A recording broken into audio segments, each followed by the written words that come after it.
বন্ধুরা, আজকে বসে আছি, তার জন্য মনের কিছু আবেগ অনুভূতি আপনাদের কাছে শেয়ার করলাম। আমি ছোটবেলা থেকে খুব মানে কষ্ট করেই আমরা বড় হয়েছি। বাবা প্রায় 82 সালে বিএসসি পাশ করেছে, হাই স্কুলের টিচার ছিল। তখন থেকেই দুর্নীতি দেশে। তখন উনি সরকারি চাকরির জন্য চেষ্টা করেছিল, 35,000 টাকা সাব রেজিস্ট্রারের জন্য চাইছিল, কিন্তু 35,000 টাকা আমাদের দেশে তখন 1 বিঘে জমি বিক্রি হতো 5,000 টাকায়। ওই 35,000 টাকা জোগাড় করা আমাদের পক্ষে সম্ভব ছিল না। দেন উনি হাই স্কুলের টিচার ছিল, 500 টাকা বেতন পেত। তারপর ঢাকায় এসে অনেক স্ট্রাগল করে আজকে মোটামুটি একটা পজিশনে আছে। আমিও দেশ গ্রামে পড়াশুনো করেছি, হাল চাষ থেকে শুরু করে সমস্ত কাজই করেছি, এবং এসএসসি পরীক্ষা দেওয়ার পর বৃত্তি দিয়েছিলাম 2বার, কিন্তু কোথাও বৃত্তি পাইনি। আমার বাবা চেষ্টা করেছিল যাতে বৃত্তি পাই। তখন ওই রকমভাবে পড়াশোনাও করিনি, ভালো কিছু করতেও পারিনি। তারপরও সৃষ্টিকর্তার আশীর্বাদে ইংলিশে অনার্স করলাম, মাস্টার্স করলাম। তারপর আমার বাবা একজন homeo doctor, happy life homeo pharmacy. উনি যথেষ্ট মোটামুটি সুনাম অর্জন করেছে। বাবা বলল যে হয়তোবা আমি যদি মরেও যাই, মানুষের সেবা করা প্রতিটা মানুষের কর্তব্য। সেই কারণে উনি আমাকে হোমিও কলেজে ভর্তিও করাইছে, হোমিও পাশ করলাম। তারপর শিক্ষার প্রতি আমার একটা অনুরাগ ছিল অন্যরকম, যে না, পড়াশোনা চালিয়ে যেতে হবে, কারণ আপনি যখন অলস থাকবেন আপনার ভিতরে শয়তান একটা বাসা বাঁধবে। তারপর এলএলবি ভর্তি হলাম সেন্ট্রাল লতে। ভর্তি হওয়ার পর এলএলবি পাশ করলাম। এখন পরীক্ষার জন্য চেষ্টাও করতেছি, ওই রকম না, মোটামুটি চেষ্টা করতেছি। কিন্তু এই কয়েক বছর খুবই করোনার পর থেকে একটু ডিসিশন চেঞ্জ করলাম, যে একটা চাকরি করলে করোনার সময় দেখলাম যে মানুষ প্রচুর পরিমাণে ছাঁটাই। তারপর চিন্তা করলাম যে না, নিজে একটা ব্যবসা শুরু করি। ব্যবসা শুরু করলাম একজনকে নিয়ে। তার কাছে ওই রকম অর্থ ছিল না, আমার কাছেও সামান্য কিছু দিয়ে আমরা শুরু করেছিলাম। শুরু করার পর দেখলাম যে না, ওই রকম আমরা আগাতে পারছি না। এর ভিতরে বিভিন্ন চিটার বাটপার আসছে। পরে এক পর্যায়ে খুবই অসুবিধা, প্রবলেম ফেস করলাম। অফিস ভাড়া দেওয়ার মতো অবস্থা ছিল না।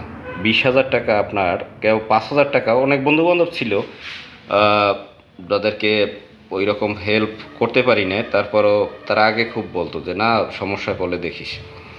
যখন বিপদে পড়লাম, কেউ 10টা টাকা দিয়েও আপনাকে হেল্প করবে না, একমাত্র ফ্যামিলি মেম্বার ছাড়া। ফ্যামিলির করোনার সময় ফ্যামিলির অবস্থা ওই রকম না। 20,000 টাকা একজনের কাছ থেকে সুদে নিলাম।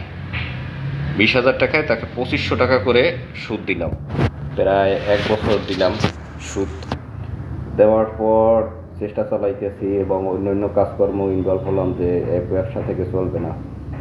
এখন মোটামুটি একটা পর্যায়ে আসার পর এখন দেখি যে বন্ধু বান্ধবের অভাব নাই। মোটামুটি বলতে ওই রকম টাকা পয়সা না, কিন্তু তারপরও আগে যে জায়গায় গেলে পর একটা চা খাওয়ানোর অ্যাবিলিটি ছিল না। তখন দেখতাম কেউ ফোনও রিসিভ করতো না, পরিচিত বন্ধু বান্ধব। কিন্তু এমন ইতিহাস আছে, একজনকে ফোন দিয়ে বললাম যে আসতেছি, আগে বলছে যে কবে আসবি, ফোন দিস। সকালে বলছি যে আসবো, আসতেছি, আমি আইসা পড়ছি ওই জায়গায়। সে আর ফোন রিসিভ করে না। পরে 1 ঘন্টা 1.5 ঘন্টা পর চিন্তা করলাম যে হয়তো বা ব্যস্ত, চলে আসছি। সে আশেপাশেই ছিল, সে আমার লোকেশন এবং আমাকে দেখছে।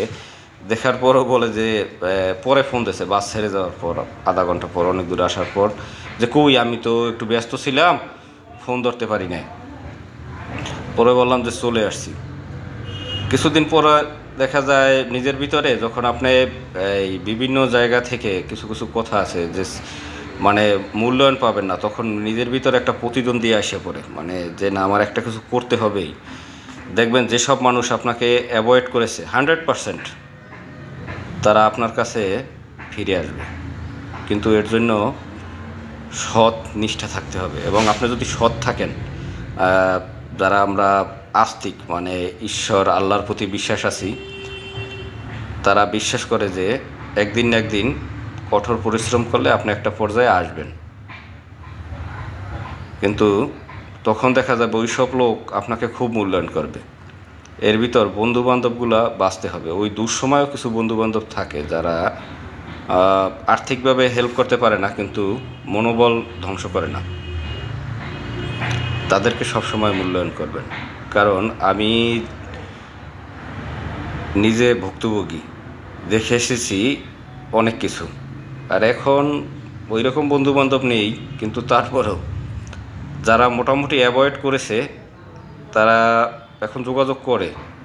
আত্মীয় স্বজন ভাই, বন্ধুবান্ধব না, শুধু আপনার আত্মীয় স্বজন যারা আছে, মনে করবেন, চিন্তা করবে যে একটা বার্থডে আছে, ওরে দাওয়াত দিই, যে গিফট দিতে পারবে তাকে দাওয়াত দিবে।